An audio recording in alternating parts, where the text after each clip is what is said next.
Good afternoon, everybody. Today we are going to continue our lesson with the topic of Provincial Assembly.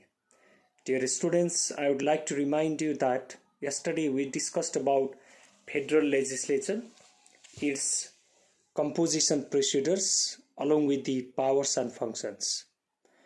So I think you need to be acquainted with Provincial Assembly, its composition procedures and powers and functions, along with some keywords.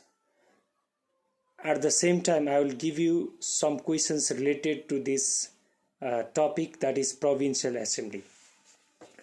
The Provincial Assembly is also called Pradesh Sabha in Nepali. So you know that Provincial Assembly is the unicameral legislative assembly for a federal province of Nepal.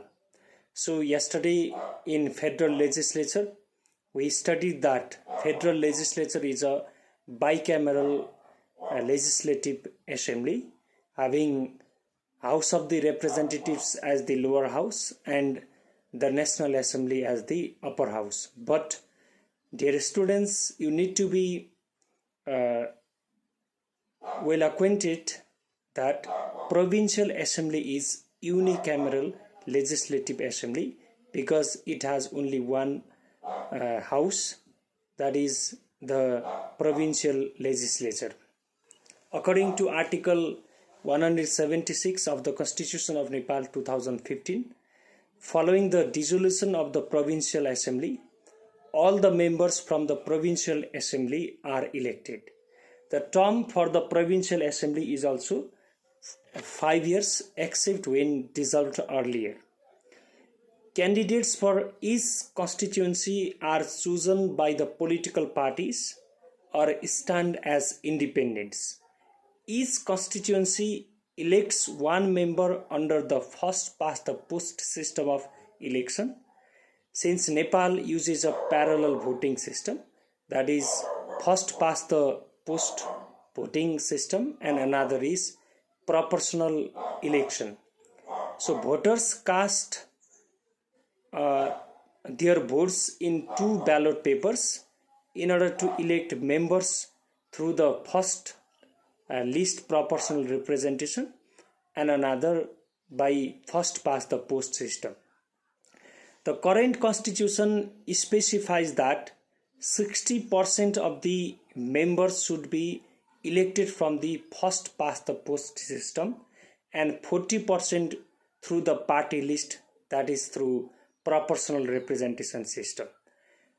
अब यो विषयमा विद्यार्थी भाइ बहनहरुलाई म के जानकारी गराउन चाहन्छु भने प्रत्येक प्रोभिन्शियल एसेम्ब्लीको लागि भोटर्सहरूले प्रत्यक्ष निर्वाचन पद्धतिद्वारा 60% उम्मेदवारहरू निर्वाचन गर्छन् र बाँकी 40% उम्मेदवारहरू समानुपातिक निर्वाचन प्रक्रियाद्वारा निर्वाचित भएका हुन्छन्. Women should account for 1/3 of total members elected from each party, and if 1/3% are not elected, the party that fails to ensure so shall have to elect 1/3 of total numbers as women through the party list, that is from proportional representation. अब अहिलेको वर्तमान संविधानले समावेशी प्रतिनिधित्वलाई बढी focused गरेको हुनाले यदि कुनै पनि पोलिटिकल पार्टीजले आफ्ना उम्मेदवारहरू मध्येबाट 1/3% उम्मेदवारहरू महिला निर्वाचन गर्न सकेनन् भने अब त्यो महिलाको उम्मेदवारी पूरा गर्नको लागि समानुपातिक निर्वाचन पद्धतिद्वारा त्यो पूरा गर्नुपर्ने प्रावधान पनि रहेको छ. A party with an overall majority or more seats than all other parties combined is liable to form its government. If a party has no clear majority, then parties can seek to form coalitions, okay, in order to form the government. अब प्रोभिन्शियल एसेम्ब्लीमा जुन दलले स्पष्ट बहुमत प्राप्त गर्दछ, स्पष्ट बहुमत प्राप्त गर्ने दलले नै उक्त प्रोभिन्सको लागि प्रोभिन्सियल गभर्नमेन्ट फर्मेसन गर्ने अधिकार रहन्छ।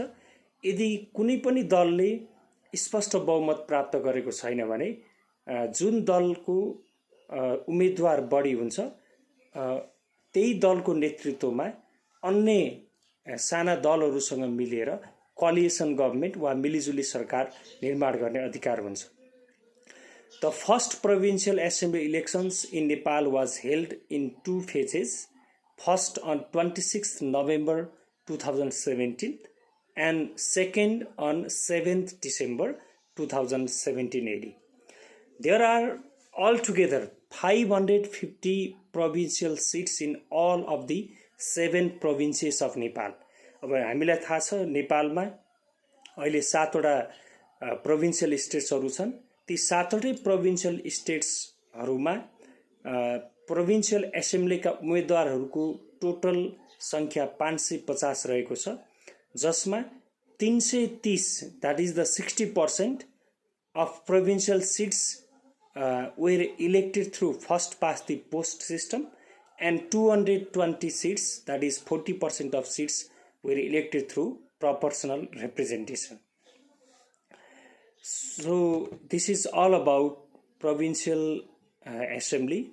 Now briefly, as per the Constituency Delimitation Commission report, province number 1 has 56 provincial seats under the first past the post system, which spreads in 14 districts.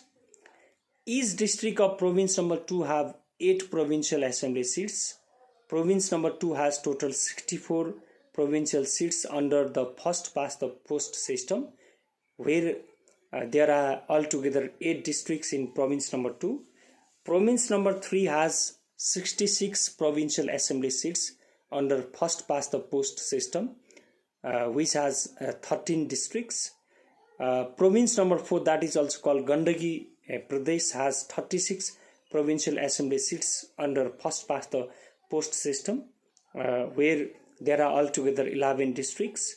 Province number 5 has 52 provincial assembly seats under first past the post system, which has 12 districts. Karnali Pradesh has 24 provincial assembly seats under first past the post system spread in 10 districts, and Sudur Paschim has altogether 32 provincial assembly seats under first past the post system, which has altogether 9 districts. So I already told you that through this first past the post system, in all 7 provincial assembly there are altogether 330 members who were elected directly, and 220 members were elected through proportional representation.